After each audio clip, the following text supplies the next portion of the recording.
The LBC Markets report. The FTSE 100 has closed up 137 at 76.86. The pound buys $1.22 and €1.09. LBC weather. More rain in Wales and the West Country tonight. Those showers will spread into Northern Ireland, the Midlands and Northern England, staying dry further south with a low of 13 degrees. From Global's newsroom for LBC, I'm Thomas Watts. This is LBC. From Global, leading Britain's conversation, the Nigel Farage Show. Mr. Nigel Farage. Thank you, Donald, and good evening, everybody. Well, Boris has gone north of the border. Boris Johnson in Scotland today, and that was never going to be an easy visit. Of course, Nicola Sturgeon, utterly opposed to Scotland being part of the United Kingdom, completely and utterly opposed to the concept of Brexit in any form whatsoever, and some huge problems within the Conservative Party in Scotland. And we haven't heard much about that in the last week, but tonight we will. Let's examine all of that. And of course, as a backdrop, Boris promising 300 million extra for Wales, Northern Ireland and Scotland. And Boris, very good in the first week at throwing the money around like nobody else's business. I want to know tonight from you, is that a good, positive act of good faith, or is he just trying to bribe Scotland, Northern Ireland and Wales? And I'm really keen tonight to hear from Scottish listeners what you made of Boris's trip today and what you think the prospects of the Conservative Party are north of the border with Boris as Prime Minister. Well, helping me through all of this is Phil MacDonald, our LBC reporter in Edinburgh. Phil, good evening. Good evening, Nigel. Yes, Boris Johnson stepped out of his car here to huge shouts and jeers from the crowd of supporters and objectors. Around 100 gathered for his arrival at Bute House earlier today. I'm used to that.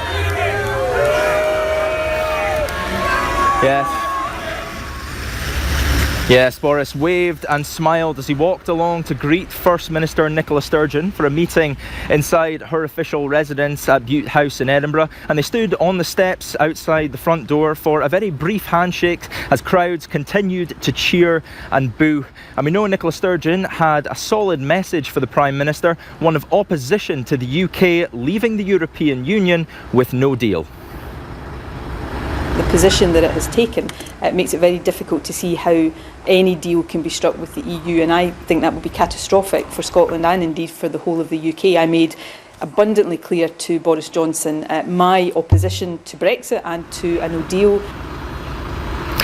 Now that's despite members of Boris Johnson's own cabinet saying they're now working to the assumption of leaving with no deal. Foreign Secretary Dominic Raab said this morning if the backstop isn't removed, no deal is the only option. But Nicola Sturgeon isn't the only one against that idea. Scottish Conservative leader Ruth Davidson also wrote in a column yesterday she would be unable to support leaving the EU without an agreement. And she spoke with us after sitting down with the PM at the Scottish Parliament earlier this afternoon. We had a very constructive meeting. We talked about a number of issues, primarily how we can continue to talk up the United Kingdom and oppose Nicola Sturgeon's obsession with another independence referendum. We talked about Brexit and securing a deal, and we also talked about how we can ensure the UK government continues to deliver in Scotland. Now, this trip to Scotland wasn't all about Brexit, though. Boris Johnson this morning announced £300 million for growth deals for community projects here in Scotland, in Wales and also in Northern Ireland. He says he's hoping it will renew the ties that bind the United Kingdom, presumably ahead of any potential second vote on Scottish independence. When we asked him about giving permission for India-Ref 2, he refused to rule it out, but he did say it would be a mistake to hold one. Well, Phil, let me ask you, how was Ruth Davidson's mood? Because I know that David Mundell had been the Scottish Secretary for the last 9 years, was a friend of Ruth Davidson's, but obviously a Remainer, and he's been sacked and replaced by Mr. Jack, a Leaver. I mean, what is the mood of Scottish Conservatives? Well, I think they're very much trying to stay united throughout all of this, despite the party having very mixed views on the EU, and ultimately they're being held together by their, the huge, very strong belief that Scotland should remain in the United Kingdom, and that's essentially keeping the house together at this very difficult time. But in terms of David Mundell, Ruth Davidson's made no secret that her and David Mundell were very close, but she is also willing to get behind Alistair Jack. She says he's a very able man. He was in the meeting with her and Boris Johnson earlier, so there's no opposition to Mr. Jack's appointment, but Ruth Davidson very, very sad to see David Mundell go, a long friend outside of politics, so that was no doubt a very difficult decision for her to accept. No, absolutely. Phil, thank you. That was Phil McDonald, LBC's reporter in Edinburgh. So it's tense between Boris and Ruth Davidson and the Scottish Conservative Party. It's very tense, of course, with Nicola Sturgeon and the SNP in government, of course, there in Holyrood. But he's gone north of the border. He's offering £300 million as a gesture to Scotland, Wales and Northern Ireland.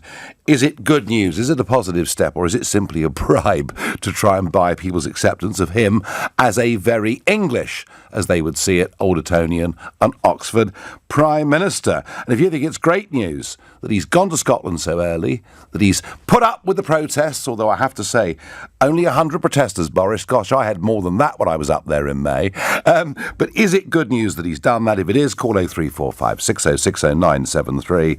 Or is it just a means of chucking money around everywhere to stop people being too frightened of no deal? After all, if it is no deal, he might have up to 39 billion to throw around the place, not just 300 million. That's how you feel. Text to 84850.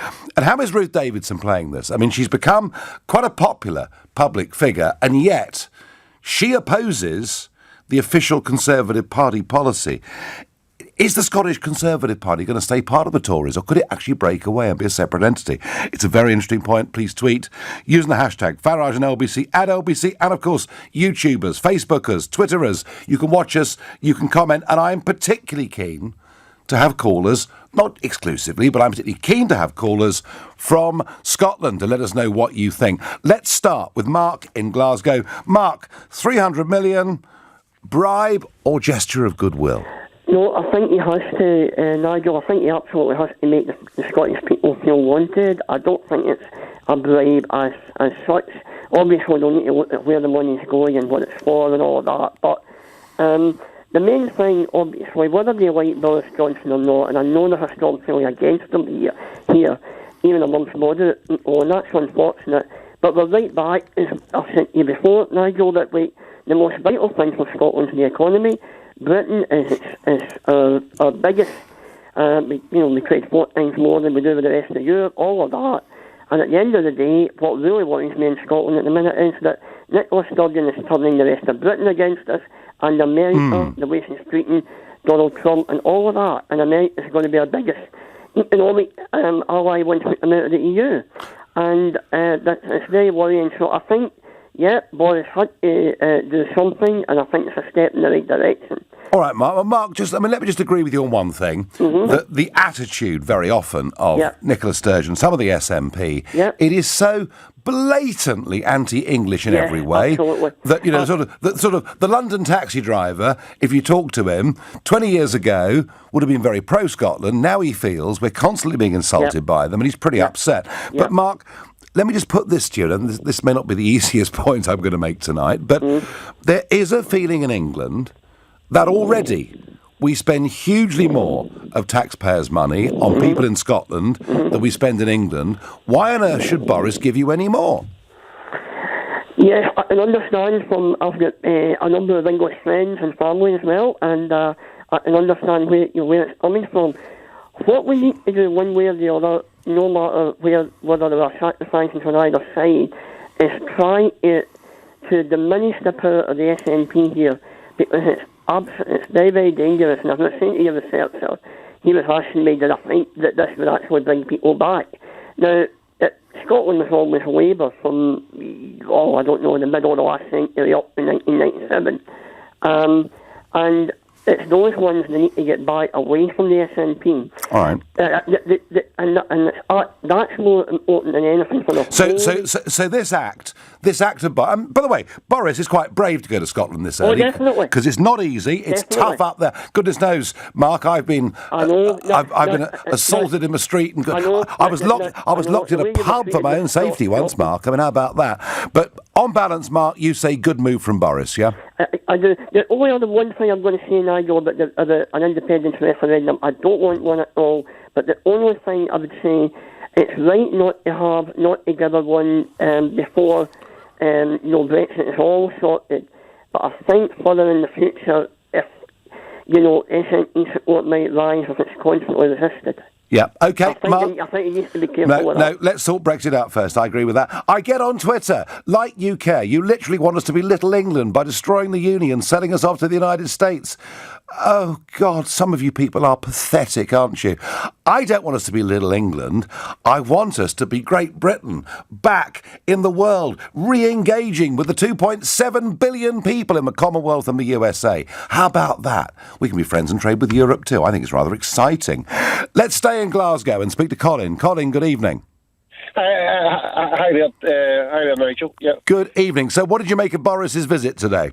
I actually love Boris. I think Boris is great. The thing that I think Ruth Davidson's making a big mistake, not backing no deal if there's no an agreement. I think no deal, especially with the opportunity of the fishing areas and Peterhead. I know. And there's great potential for the Conservatives there to actually do even more stronger at the polls, especially with it was almost just under 1 million people in Scotland who voted to leave the EU, and it was not really a great turnout compared to the rest of the UK. So I think Ruth Davidson's making a big mistake by not backing no deal. Colin, I do. I'll tell you why. The Brexit Party surprised people in the European elections. They trounced the Conservatives in Scotland. I mean, if the Brexit Party were to run against Ruth Davidson's Conservatives, she might have a tough task. No, Brexit Party will win because what I found is that SNP supporters are actually back Brexit, the Brexit Party in the EU referendums. So Brexit Party actually goes over the three parties. So the Brexit Party would win hands down. And this, I actually spoke to Dominic Raab, and he came up here for a kind of party at Duns Castle. You should see this. You should have seen this place. I was well out to fish out of water in this place. It was like I told them the Scottish Conservatives have to back no deal. They just have to back no deal to actually. Obviously, the Brexit Party would wipe the floor. I agree. And, well, Colin, whether it, I mean, how far the Brexit Party went in Scotland is a separate issue. But I think I'm with you. I think if Ruth Davidson pursues opposition to a no-deal Brexit, the 13 Scottish MPs could be in trouble at the next election. I've got to love you and leave you, but if you disagree with that, if you think Ruth Davidson is right to pursue that policy, call 0345 6060 973. Boris, with 300 million to give away to Scotland, Wales and Northern Ireland, is he right to do so, or is it just pure bribery? You're listening to The Nigel Farage Show here on LBC at 6:16, and time for the news headlines with Thomas Watts. Scotland's First Minister Nicola Sturgeon says she believes Boris Johnson's government is heading for a no-deal Brexit. The owner of Vauxhall has warned the company could stop production at Ellesmere Port if Brexit makes it unprofitable. An 8-year-old boy has died after he and his mother were pushed onto the tracks at Frankfurt's main railway station. Tonight's weather, rain spreading north from the southwest, a low of 13 degrees. LBC Travel, I'm J-Louise Knight, and the clockwise M25 very, very slow this evening from South Mims at 23 to 25 for the A10 and Enfield. It's all after an earlier accident inside the Holmesdale Tunnel. All lanes have reopened, but it's left massive queues on the A10 either side of the M25, as well as through Cheshunt and Waltham Cross. Still seeing delays of 40 minutes southbound on the M3 towards an accident just before Bagshot at Junction 3. And to the east of town, the Limehouse Link Tunnel is still partly blocked eastbound with an accident. You can't get onto the Isle of Dogs from the dedicated slip inside the tunnel. As for the trains, Thameslink are running a reduced service from St Pancras to Bedford. South Eastern still aren't running to and from Blackfriars, and South Western aren't moving from Ascot to Virginia Water.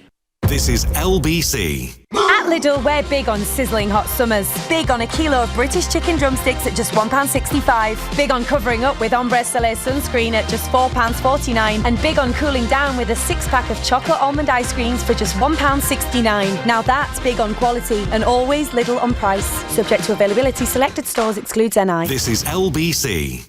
Hi, I'm back. I just set a personal best on my park run. Feels great. That's lovely, Mike. I think you've earned the right to put all the bins out. Hey?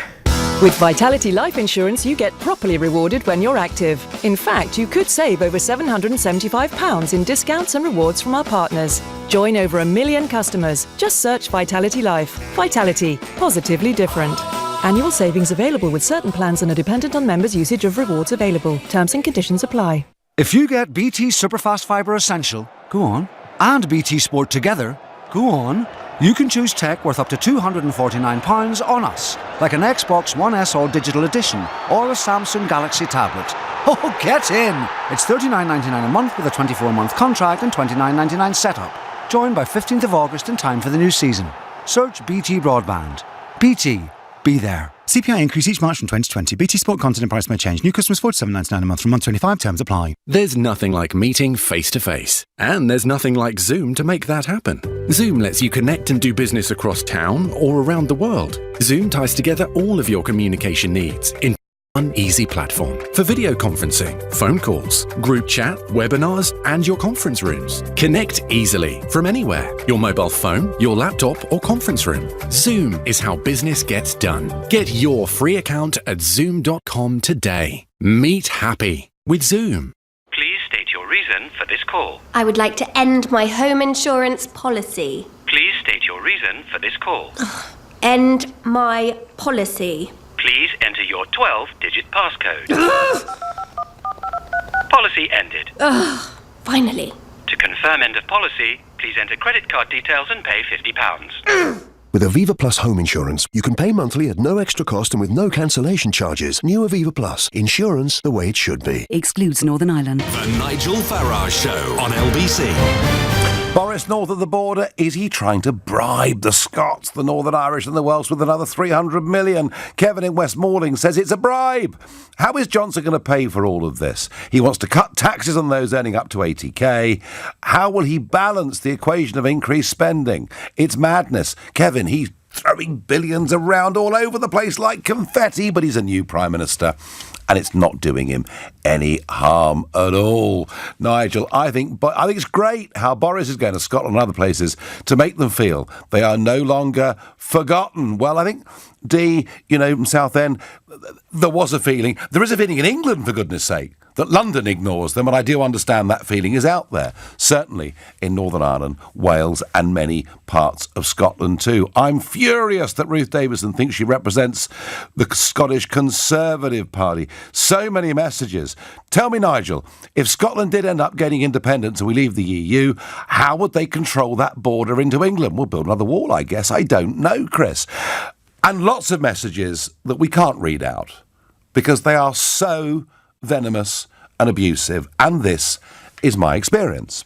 My experience is that there are elements of Scottish nationalism that are extreme in their sheer anti-Englishness, unpleasant in a way I have not seen in any other part of British politics. That does not apply, by the way, to all people that vote SNP, but certainly I have seen face to face some of the young elements of Scottish nationalism, and isn't it funny?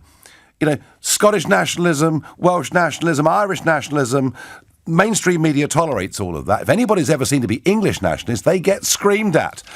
I wonder whether Boris is seen as an English nationalist. I don't suppose he does. David is a new caller from Dundee. Good evening, David. Hi there, Nigel. It's a pleasure to talk to you. It's good to talk to you. So is Boris just bribing everybody, or was it an effective day for him? I think a bit of both. I think it was definitely a bribe, but I think it was one that I think he needed to make. Yep. Because the article, we all know from The Spectator, that poem that was rather inflammatory and said some rather shameful things about Scottish people. I think he really needed to make this decision to try and get Scottish people on side, I guess. Yeah, but David, come on. I mean, he's abused people from Liverpool. He's abused people from Scotland. He's good at abusing everybody, isn't he, really? No, definitely. But I think Scotland being as anti-Tory as it is, I think absolutely needs to try and get people on side. Now, I'm sort of sometimes Boris. Like, if he does something that I like, then I cheer him. If he does something I don't like, then I boo him. I think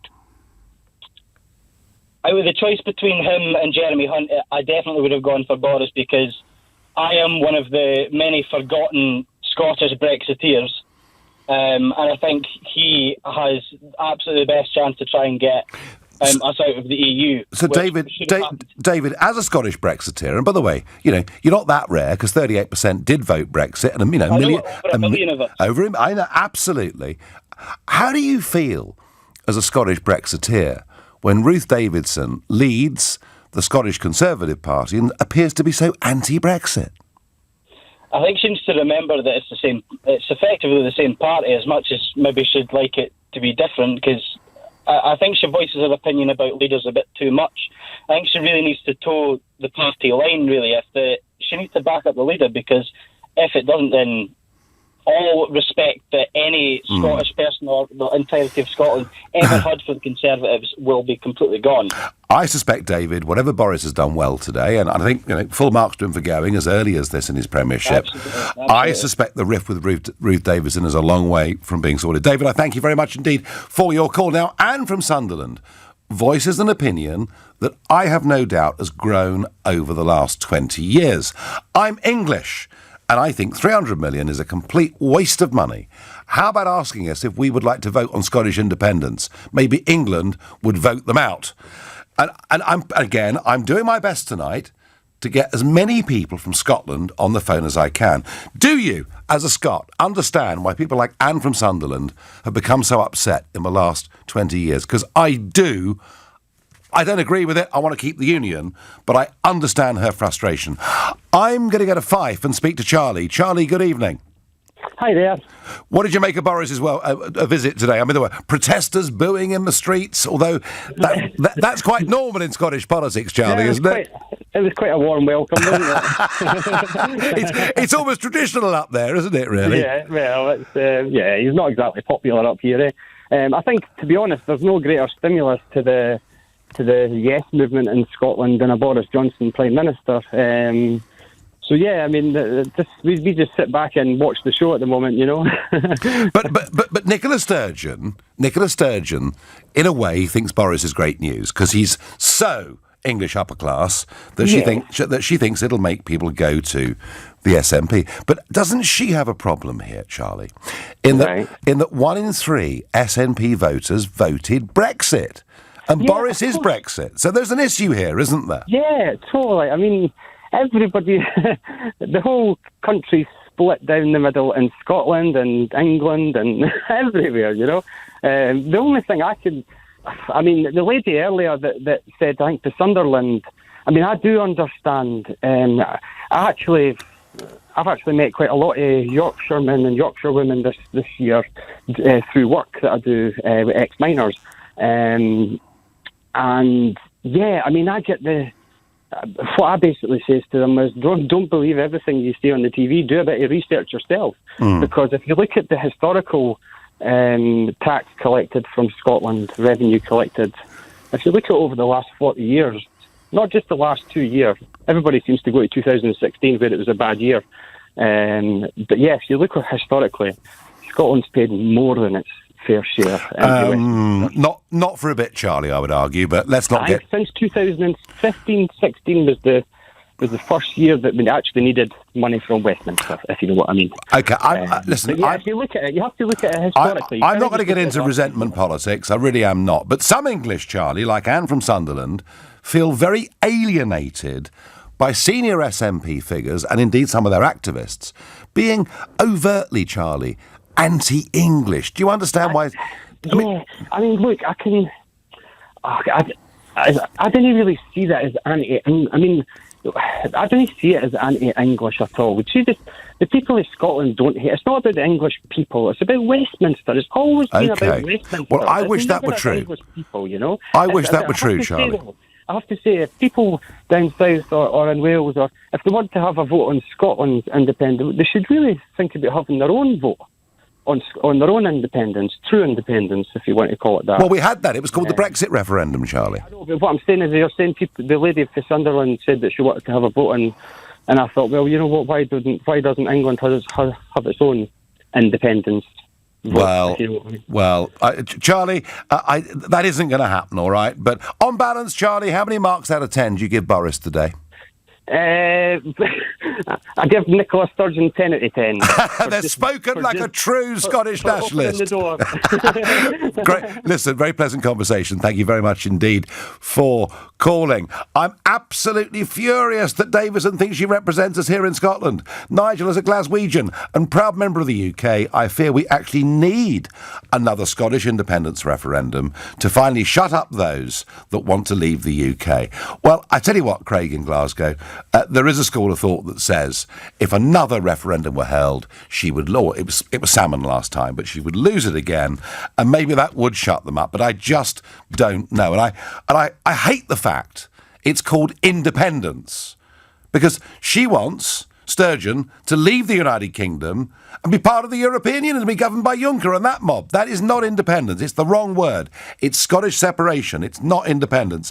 Let's get an English view. We're going to Robin, new caller from Haywards Heath. Good evening, Robin. Good evening, Nigel. It's a pleasure to talk to you. Good to talk to you. A couple of things. I'm in central Sussex. You know who my MP is, a certain Nicholas. Soames, I do, yeah. Absolutely revolting man. Well, I tell you what, he's really very funny, actually. And the other month, I went into a hotel and he was having breakfast. And he got up, he said, Farage, he said, your beat show on LBC. He said, I can't help it, he said. I'm listening to you every night. He said, I'm even starting to believe you. So I tell you what, whatever you think of his politics, on a human level, he's rather fun. Robin, please, your point about Scotland. Yeah. I mean, I've travelled extensively in Scotland. I'm going up there in a couple of months, up to the Highlands and Islands. I go a couple of times a year. And I see there are lots of problems in sort of social poverty and things like that. There's a lot of crofting. It's poor. The English people buy all the houses, which attracts more English money. That's a big issue up there, which is they don't like the English so much. There again, Scotland has a lot of EU subsidies. If you drive, say, from Glasgow to Inverness, the road is like a piece of glass all the way to Ullapool. I presume that's all paid by EEC. No, partly paid, match funding and partly paid. Okay, but they've got problems, and we can't afford to ignore those problems. And Boris has got to give them money, which he's done. Money. Yeah, he's got to actually give it to them and match what they would get from the EEC.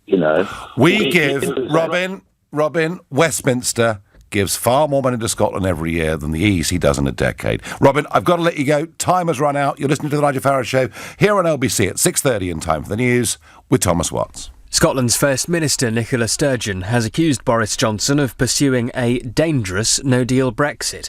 The Prime Minister has been in Edinburgh today, where he's pledged to go the extra 1,000 miles to strike a new deal with the EU. At least 52 prisoners have been killed by other inmates during a riot at a prison in northern Brazil. Inmates also set part of the Altamira jail on fire during the fighting between rival criminal groups this morning. The media regulator is to introduce new rules for broadcasters to ensure they properly look after participants in TV and radio shows. It follows the deaths of a man who appeared on the Jeremy Kyle show and 2 former contestants on Love Island. LBC weather. More rain in Wales and the West Country tonight. Those showers will spread into Northern Ireland, the Midlands and Northern England, staying dry elsewhere, a low of 13 degrees.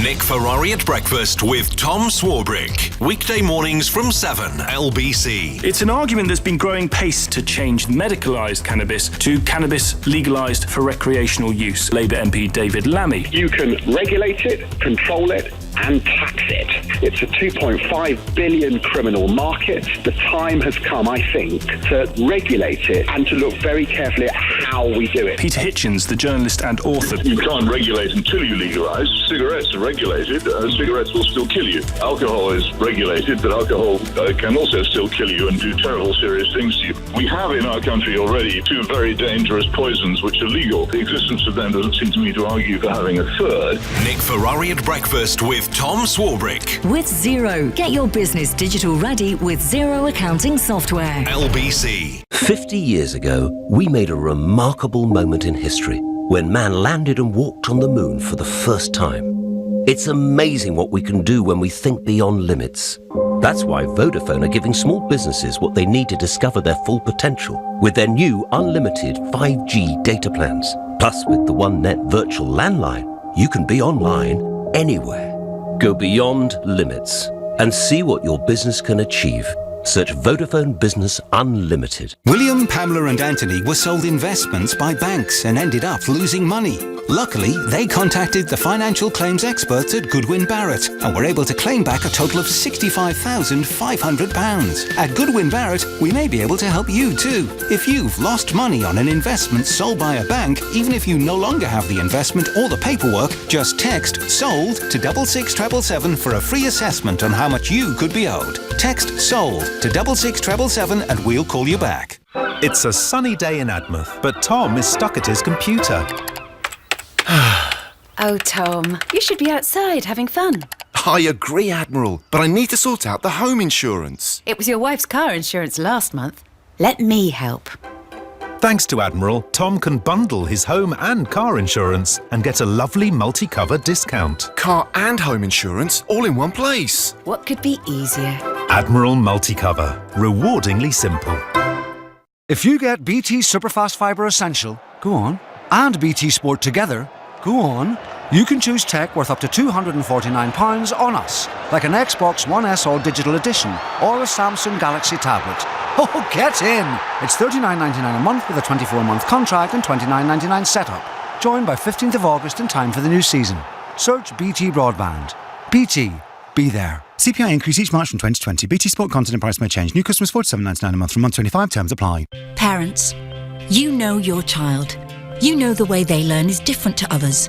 And Interhigh School knows this too. For 15 years, Interhigh has specialised in providing a fully interactive, tailored online school, supporting your child to achieve their best results from primary school age through to A-level. To discover more about Interhigh School, join their next online open evening on the 7th of August. Register at interhigh.co.uk. The Nigel Farage Show on LBC. Call 0345 6060 973. Now, while Boris was in Scotland today, he did a big interview where he said a couple of very revealing things, perhaps even talking about a different kind of Brexit process, because to date, we'd heard the backstop's got to go. If the backstop goes, the withdrawal agreement actually could be OK. Let's listen to Boris in full being interviewed in Scotland today. What we want to do is to make it absolutely clear that the backstop is no good. It's dead. It's got to go. The withdrawal agreement is dead. It's got to go. That's new. But there is scope to do a new deal. So do you have proposals for a new deal that you will take to Brussels? We will we have made it very clear to our friends, and we're talking to the Irish today, what the limits are, what we want to do, and we're very confident that with goodwill on both sides, two mature political entities, the UK and the EU, can get this thing done. Why will you be able to achieve something that Theresa May could not? Well, I think there are several reasons for that. The first is actually that we want to come out of the customs union, out of the single market, to make sense of Brexit. And the funny thing is, for the last 3 years, it hasn't really been at all clear that that was the position of the UK government. There's no point in coming out of the EU if you're going to end up being run by the EU, and that was the result of the backstop. So I think to a large extent, Brussels was a bit baffled by what the UK position really was. There was no clear decision. And is there now a clear UK position on what you want and what a deal would look like? That's right. And as you've heard me say it many times, what we need to do is to build a new partnership with all the things that matter to us, sharing cooperation on defence, on security, on intelligence, cultural, scientific collaboration, everything that you would expect, and at the core of it all, a new free trade deal that allows us to take back control of our tariffs and our regulations and to do things differently where we want to. That's the essence of it. I think our friends and partners do understand that, and believe me, they've now got, I think, 29 members of the Brexit Party sitting in Strasbourg. Not exactly full of the ode to joy. They're not going to want that situation to continue. There's big incentive on both sides to get this thing done, and we're going to come out, deal or no deal, on October the 31st. Oh, I enjoyed that, Prime Minister. You thought Farage was bad enough in that European Parliament. Now you've got Widdicombe. I mean, how much more of Widdicombe can you put up with? I mean, Boris is hoping they might expel us because the Brexit Party are simply so awful. That was funny. That was amusing, and I enjoyed that. The earlier part was interesting. As I say, he was saying there the withdrawal agreement is dead. Not just the backstop, but the withdrawal agreement. And that somehow, in 94 days, he's going to cobble together, get approved, a new free trade deal. That is for the birds. All right? That ain't going to happen. I think what he's doing here is he's trying to get rid of the backstop and then to represent the withdrawal agreement to the British people as some great new British victory. It'll be pretty much the same thing. Almost every page and index number will be the same, but it'll be repackaged by Boris. That is what he's trying to do, because the alternative just isn't possible in the time allowed. A new twist there to what Boris was saying. Back to Boris in Scotland. Back to the money.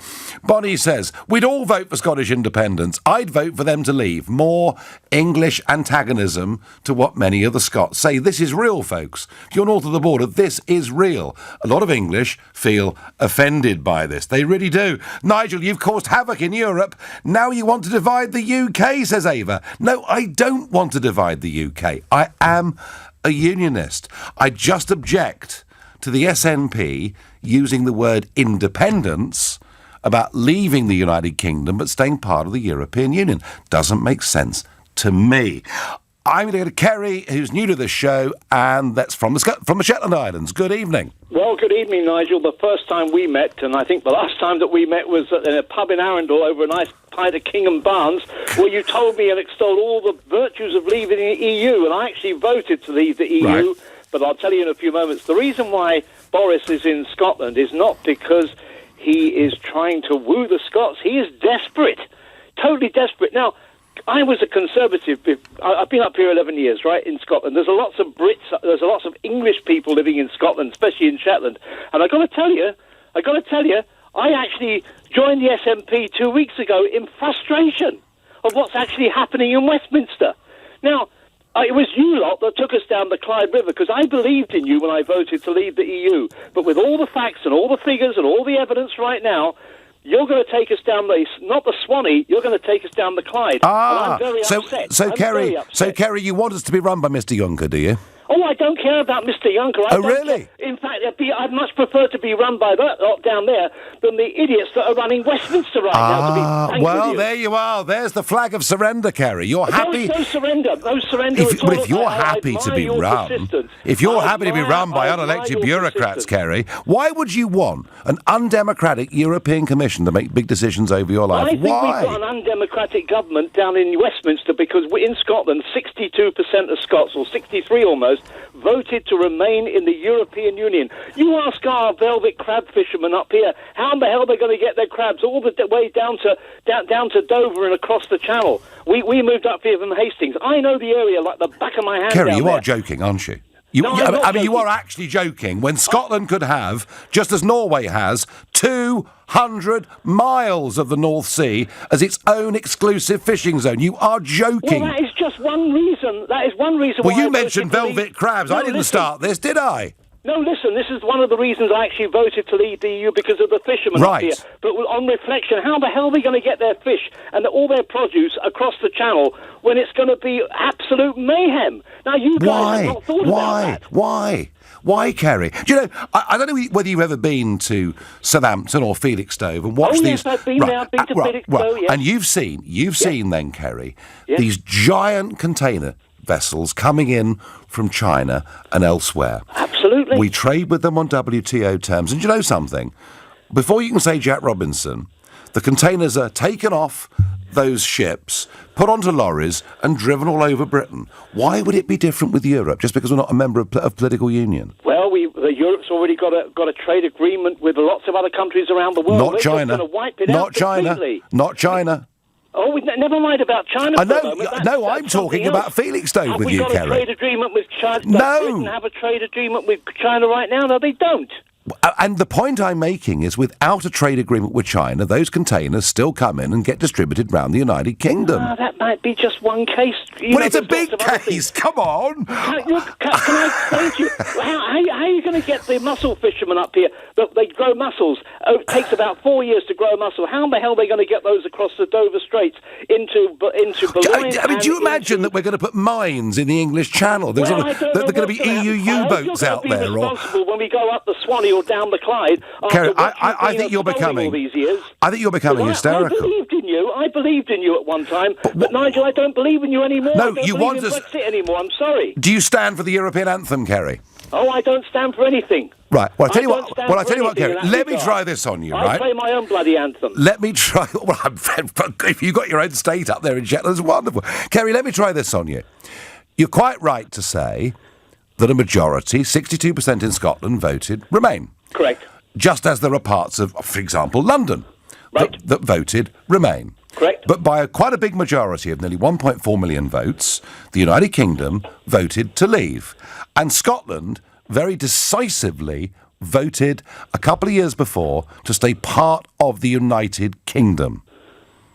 Well, that might be the case, but in Scotland we're pretty happy to remain in the EU, because I did actually vote to leave. But you're in the United Kingdom, Kerry, and it's a United Kingdom decision. I tell you what, 5 million Scots, about 3 million Scots are going to vote to leave the rest of the UK. The Union has had it.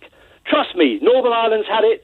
Scotland's had it. We're leaving. Despite, the Scots are very clever people. Who invented the telephone? Who invented the railway lines? Who invented steam engines? So for you, democracy, Kerry, is a very selective thing, isn't it? No, it's not selective. We got a prime minister. We got a mind first you, minister. I tell you what. She's our first minister. She's outstanding, Kerry. She's outstanding. We don't need Boris Johnson. She's outstanding. She rejects the 2014 referendum on Scottish separation. She rejects the 2016 referendum on the European Union. I mean, she must be the most anti-democratic leader in the whole of the world. It's sort of North Korean type stuff, isn't it? Of the UK, let me tell you, it's a great pity she's not the Prime Minister of the whole of the UK, because she'd shake it up a lot more than. Why would a Scot who loathes being governed by the English as she sees it want to govern the UK? Excuse me, how many Scots Prime Ministers have we had since? Shed loads, and cabinet ministers, and running the BBC and half the city of London. They ran the empire.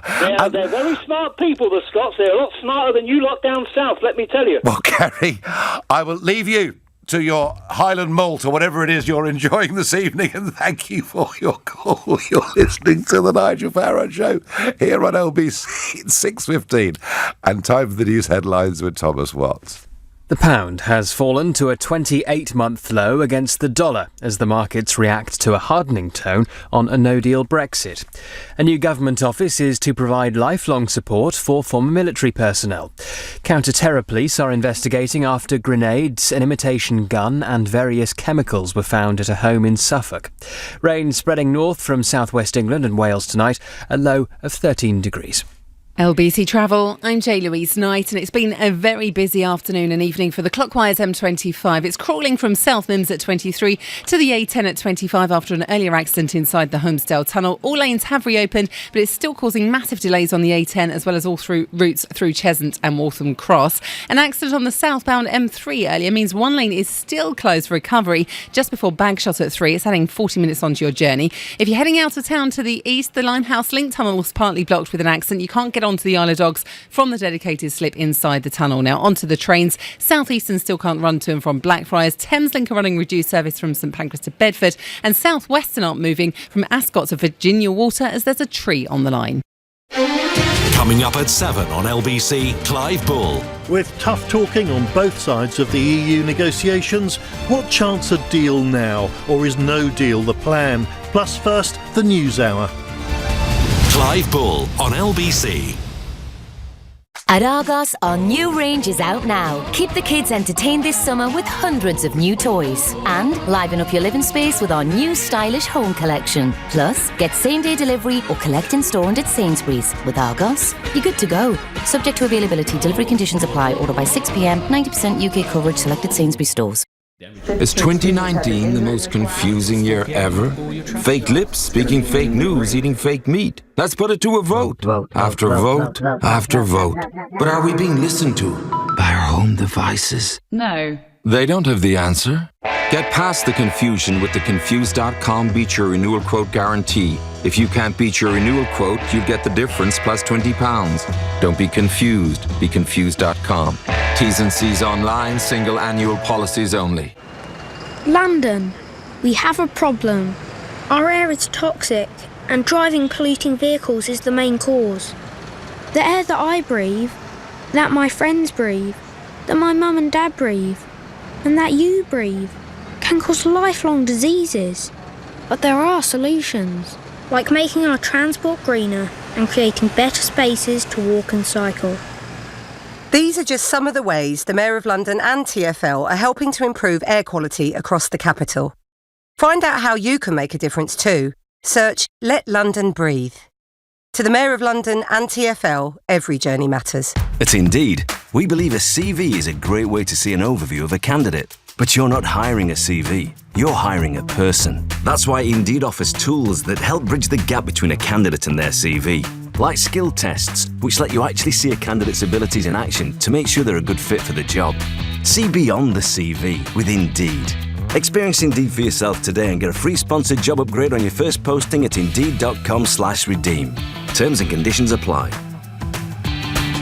If you get BT Superfast Fibre Essential, go on, and BT Sport together, go on, you can choose tech worth up to £249 on us, like an Xbox One S All Digital Edition or a Samsung Galaxy tablet.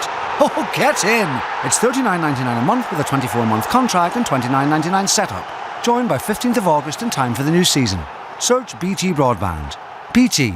Be there. CPI increase each March from 2020. BT Sport content and price may change. New customers £47.99 a month from month 25. Terms apply. Are you the one who's missing out? Friends, family have told you to do it, but you still haven't. Don't be the one who never claimed back their missold PPI. Billions are still owed to millions of people, just like you, but you've only got till August the 29th. Claim for free to your lender or financial ombudsman, or save time and let us manage it for you. Start your claim now with a simple text to Gladstone Brooks. Just text claim to 66777.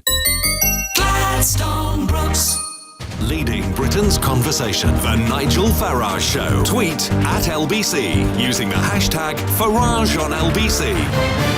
Boris in Scotland and $300 million to be given to Scotland, Wales and Northern Ireland. Is it pure bribery or is it actually an act of generosity that is needed for parts of the UK that feel left out? And how do the English feel about more money? I know a lot of English already saying, goodness me, Scots pay no tuition fees and our kids pay $9,000 a year. What is going on? Emily says on Facebook, Scotland voted to remain part of the GB and we voted to leave the EU. Just deal with it. And Emily, that's right. And Sturgeon goes against both of those referendum results. Jonathan is calling from Glasgow. Jonathan, good evening.